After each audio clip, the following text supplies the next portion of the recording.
Assalamualaikum warahmatullahi wabarakatuh. Salam sehat buat kita semua, karena sehat itu lebih penting dari segala-galanya. Sekali lagi, saya ini hanya YouTuber recehan, YouTuber duafa, yang semua serba terbatas.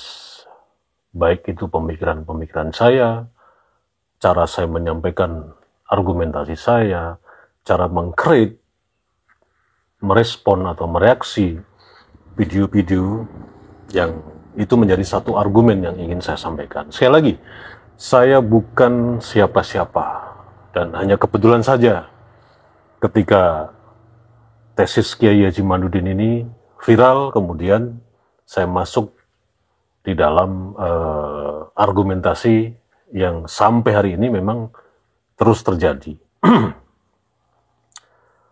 Yang kita bahas hari ini adalah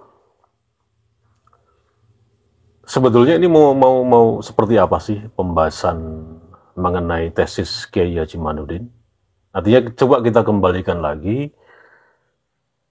polemik nasab ini yang sampai kepada temuan-temuan kuburan palsu, kemudian perlakuan Ba'alawi yang kurang ajar terhadap pribumi, kemudian bagaimana seorang Saripah itu dinikahi oleh seorang pribumi, dan Ba'alawi sendiri dari laki-laki memang tidak bisa menikah dengan perempuan pribumi dan lain sebagainya. Ini seperti apa kalau pembahasannya tentang adu argumentasi, hujah dibalas hujah?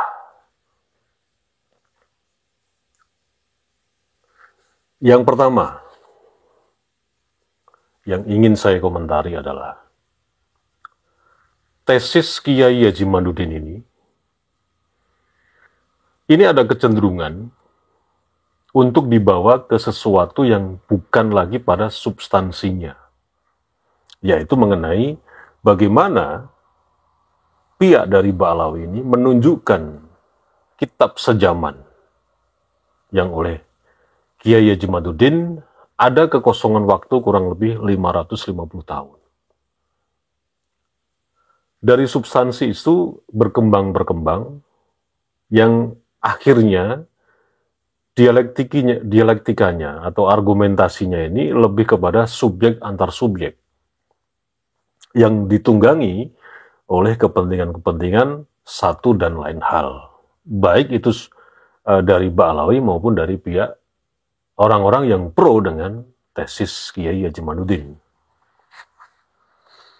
Dan apakah tesis Kiai Haji Manudin ini, kalau tidak didukung oleh tokoh-tokoh yang memang lebih punya kepedulian secara bagaimana mencerdaskan umat Rasulullah ini, seperti Gus Fuad Pleret, kemudian Tubagus Mogi, Tengku Mudakori, Dr. Manakem Ali, Gus Pakeh, Dr. Sugeng, Kiai Haji Nur Iya, dan lain sebagainya.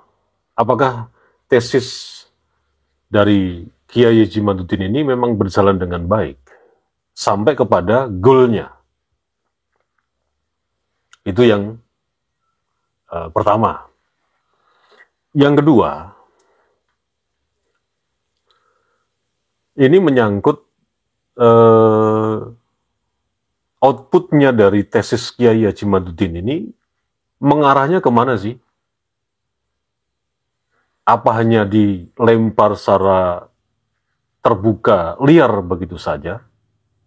Sementara pembahasannya adalah nasab yang diklaim oleh kelompok Ba'alawi, oleh para Habib yang ada di Indonesia. Dan kebetulan para Habib ini punya sebuah yayasan yang bernama Robito Alawiyah. Apakah tesis ini bidikannya hanya secara general ke umum saja menjadi opini di publik lewat medsos, yang akhirnya nanti akan menguap dengan sendirinya sesuai trennya di medsos memang sudah tidak tren lagi, akhirnya hilang begitu saja? Atau bagaimana? Apakah hanya itu tujuannya? Mencari panggung masing-masing untuk menjadi tokoh. Sekali lagi, saya bukan siapa-siapa. Saya hanya YouTuber recehan, YouTuber duafa lah, yang tidak punya kemampuan yang sangat spesifik dalam hal ini. Tapi saya lihat dari beberapa orang-orang yang terlibat dalam polemik ini, entah itu membuat sebuah organisasi, entah itu membuat apalah, yang intinya mengumpulkan massa ini, ingin eksis sendiri-sendiri dari tesis Kiai Haji Maduddin ini, yang tidak peduli nanti outputnya dari tesis ini, ya terserah aja lah. Paling cuma di medsos saja. Biarin aja cuma di medsos. Yang penting gue udah terkenal. Gue udah numpang nama. Entah itu YouTuber, entah itu ya macam-macam lah. Yang bisa Anda lihat sendiri, Anda amati sendiri, kalau yang memang fokus selalu mengikuti perbincangan dari polemik nasab Ba'alawi yang sudah memang rungkat nasabnya.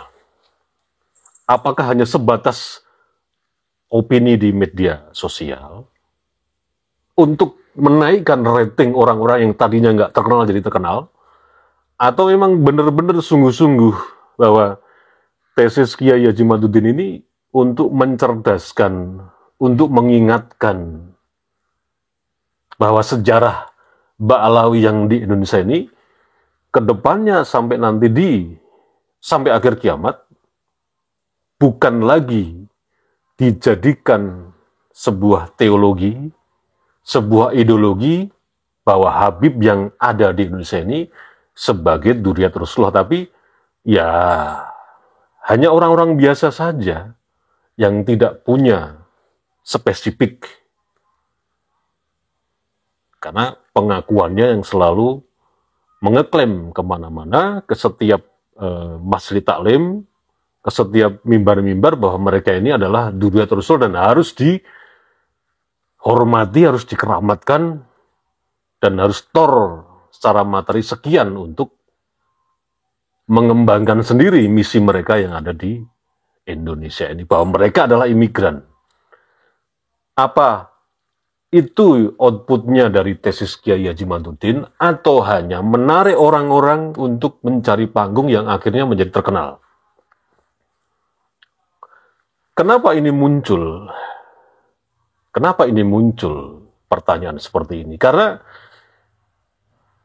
ya seorang Kiai Haji Maduddin itu tentu saja orang yang istilahnya tawadu istiqomah. Artinya apa yang ditulis beliau ini memang benar-benar dipertanggungjawabkan, bukan atas nama pribadi beliau. Beliau kan punya pesantren. Beliau juga masih masuk dalam struktur Nahdlatul Ulama. Tentu saja ini bukan hanya sekedar atas nama pribadinya, ini mempertaruhkan sebuah institusi, baik yang beliau sendiri pimpin, yaitu pondok pesantrennya, ataupun institusi Nahdlatul Ulama itu sendiri.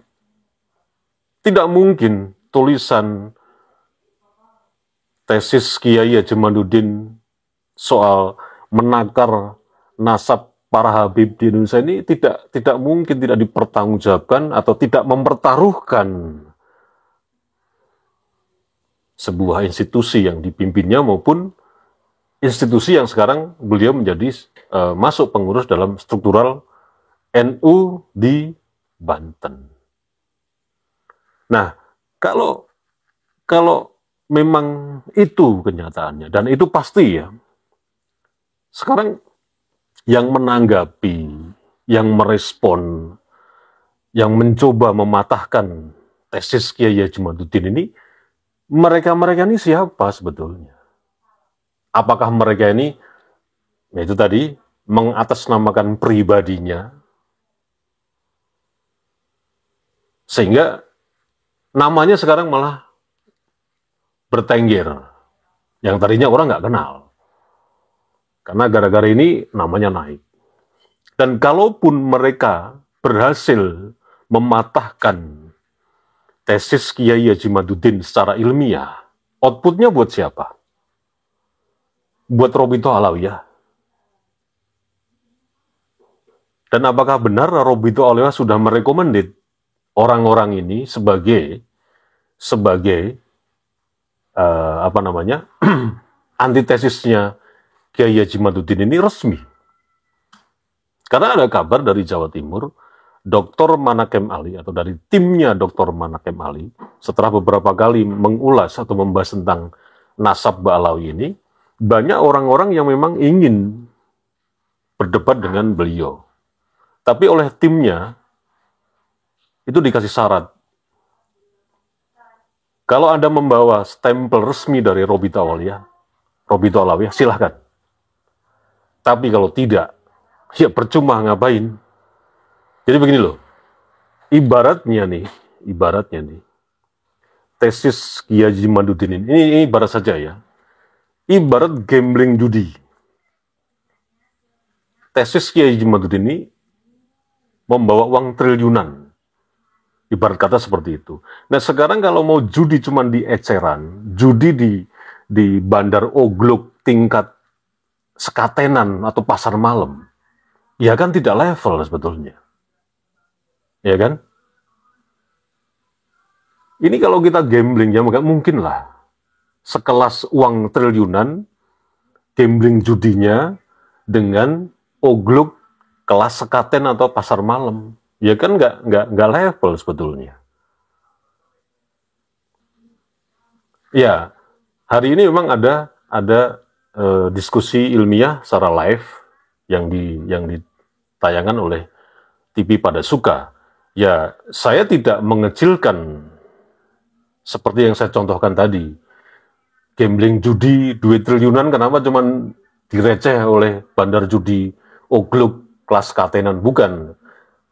Ini memang yaitu tadi tawaduknya Kiai Haji Maduddin dan rendah hatinya seorang kiai yang siapapun juga memang beliau terima untuk melakukan perdebatan. Tapi menurut saya, ini perspektif saya ya, karena sih yang selalu membuat tanggapan-tanggapan sanggahan tentang tulisannya Kiai Haji Maduddin ini, ya orang-orang itu saja kan, orangnya itu saja, bahkan diduga dia memang bukan siapa-siapa gitu loh. Dan kalaupun dia bisa menang atas tesisnya Kiai Haji Maduddin, itu juga mewakili siapa kan? Kan nggak jelas di sini. Nah, ketahuan kan sekarang? Oke, itu aja untuk pembahasan kali ini. Next akan dibahas lagi. Temanya masih sama tentang bagaimana tesis Kiai Haji Maduddin ini mau dibawa kemana. Dan siapa saja sebetulnya yang itu lebih relevan dalam menanggapi secara ilmiah dan mau dibawa kemana. Karena hukum. Waalaikumsalam warahmatullahi wabarakatuh.